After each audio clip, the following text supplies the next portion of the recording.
Yan, let's pray po muna. Lord, maraming salamat po sa gabing ito, Lord God. Lord, itago niyo po ako sa inyong lukuran, Lord God. Langin ko po na maisa puso at masabuhay po nila yung ituturo ko po ngayon. In Jesus' name we pray, Amen.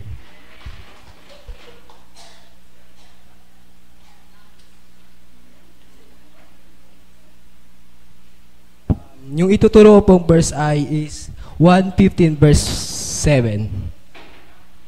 1:15 verse 7. Ay, tama ba? John 15 verse 7.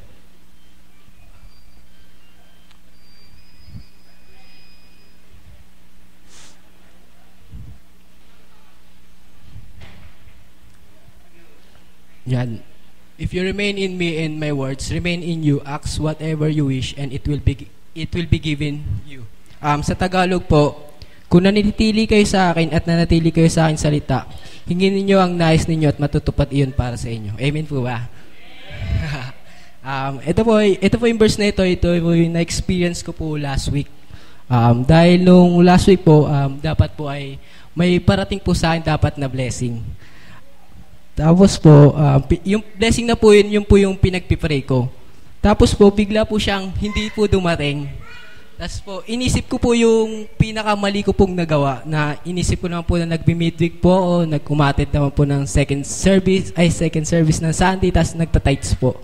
Tapos yun po pala na, ang mali ko po pala ay umatid nga po ako pero hindi po ako nananatili sa salita ng Diyos. Na, kaya po siguro yung blessing na po yun na hindi ko po natanggap. Na kailangan din po pala sa atin na hindi lang po lagi tayong umattend, kailangan din po pala natin yung intindi at isinasabuhay po yung salita ng Diyos. Tapos po kasi po si Lord po pag nagbigay po yun ng blessing, sobra-sobra po talaga. Yun lang po. Magandang gabi po sa atin lahat.